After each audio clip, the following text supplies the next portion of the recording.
The test results for Prince Louis, Princess Catherine's 8-year-old son, were supposed to be difficult to hear, but the sentence that awaited her on the final page of the psychologist's report caught her off guard.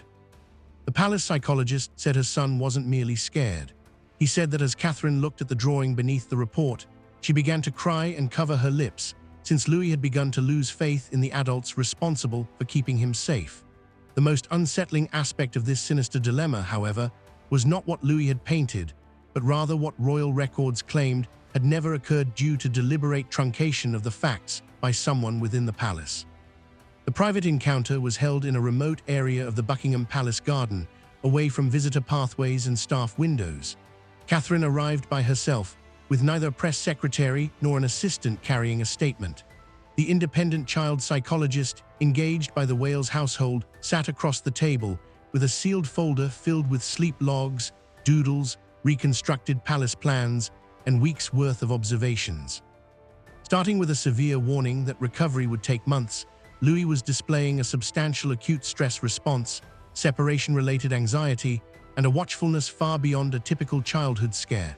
This meant that returning him to the same hallways too soon might make the terror worse. All of his fragile development could be destroyed by one careless rehearsal, one closed entry, or one adult assuring him everything was fantastic when it wasn't. It wasn't until the psychologist opened the folder and revealed a sketch from Louis's most recent session that Catherine lost her temper.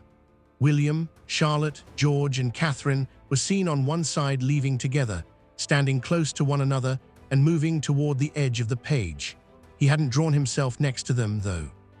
Before the psychologist turned the paper over to reveal a thick black door filling the center of the sheet behind which stood a much smaller figure, Louis, alone, Catherine examined the image once more, as if her youngest son may be concealed within the pencil lines.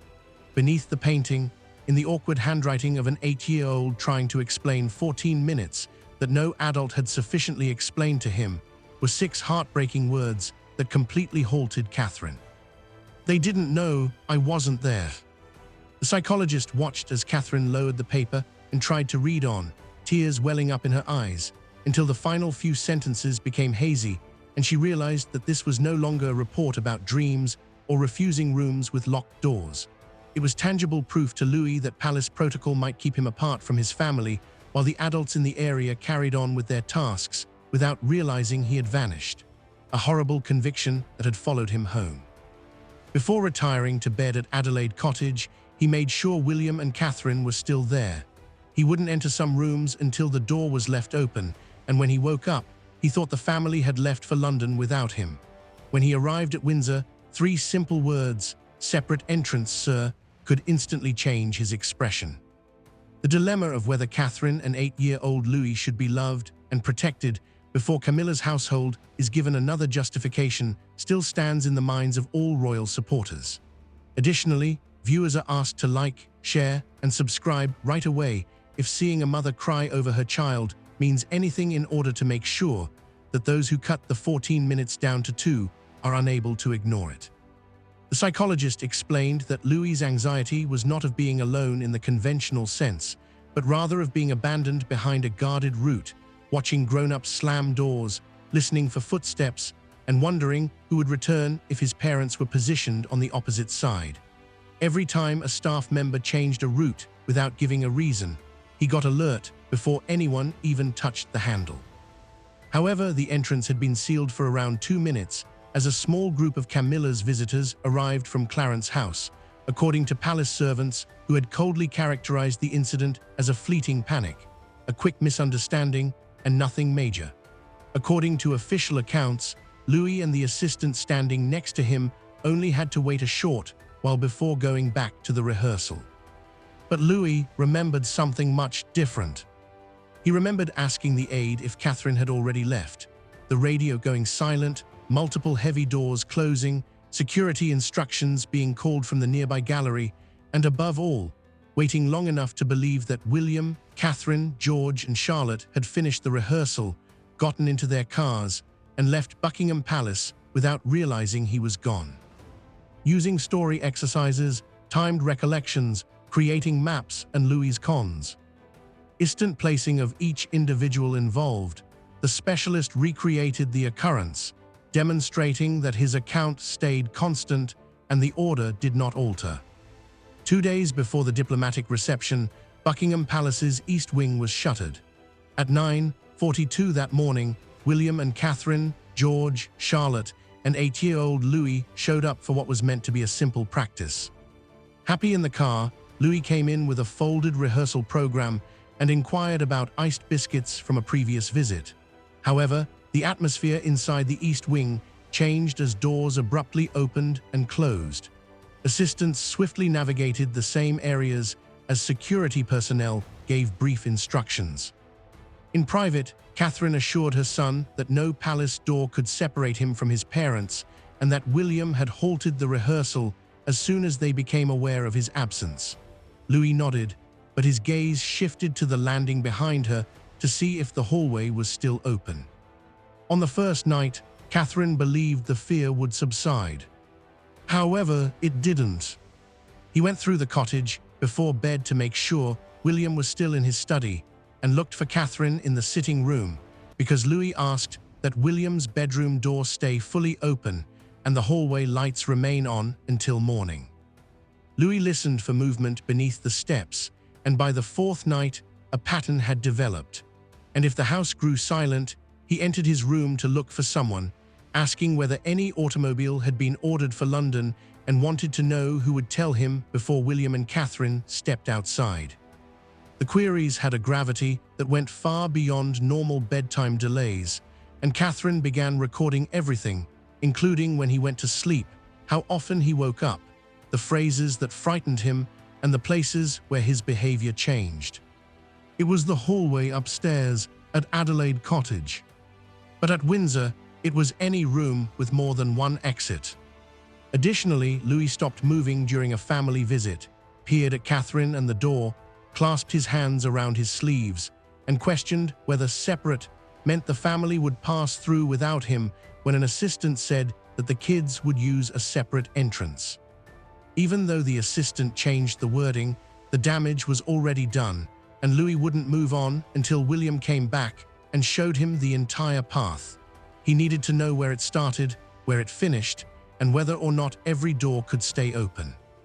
Palace staff dismissed it as a transient worry, stating that children sometimes get afraid of a place after an unforeseen delay and that the reaction will likely fade away with time. However, Catherine heard them and rejected them because the fear was organizing, and Louis was creating legislation to make sure the same thing wouldn't happen again. He counted family members before leaving rooms, looked at the faces of adults using radios when a response was delayed, and inquired who was in charge of him whenever aides changed. Before breakfast one morning, Catherine discovered him by the front window because a car had pulled into the drive. Louis thought William was departing without saying goodbye, and he remained by the glass even after Catherine clarified that it belonged to a staff member until he saw his father walk across the room. At that precise moment, she decided to hire a private child psychologist who was knowledgeable in childhood anxiety and separation. She kept the appointments off the palace calendar and scheduled 4 sessions at Kensington Palace in comfortable spaces that were simple to leave. Instead of asking Louis about the East Wing, the specialist began with stories and an exercise in which a family arrived at a large house and got split up while playing a game.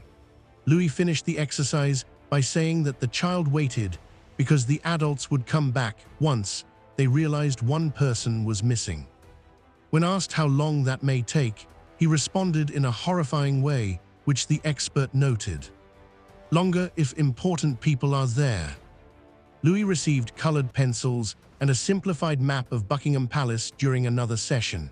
He was told to position the assistant next to the service stairs, gather William, Catherine, George, and Charlotte in the gallery, and then position himself between them and a closed path. Every time the practice was carried out, this precise placement was repeated. In response to a question about who knew where he was, he pressed a black pencil against the paper and shaded the doorway until there was no more white space. He explained later that the assistant knew. Furthermore, even if he believed Catherine would have known if someone had told her, He didn't think the individuals in charge of the corridor cared enough to halt what they were doing. The assessment was completely changed by that one sentence, showing that this was no longer a toddler simply reacting to being separated, but rather a boy who had developed a pessimistic belief that some adults would find him and comfort him, while others would defend the ritual first and then explain the child away.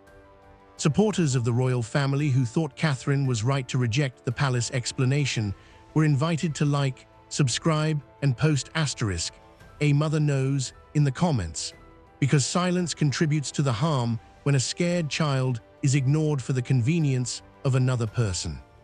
When the expert placed a blank page in front of Louis during the final session and asked him what he and his family was doing while the doors remained locked, Catherine stopped expecting assurance. She saw him pick up the pencil and begin to sketch them leaving. Catherine arrived without William to hear the outcome before anyone softened it for her. The psychologist asked for a private consultation away from the regular palace offices, picking a secluded area of the Buckingham Palace garden where talk could not flow through open doors. After putting the sealed folder between them, the psychologist began with the most obvious discovery.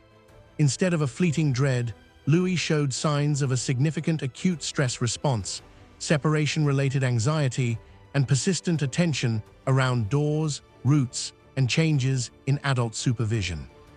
Recuperation was expected to take some time.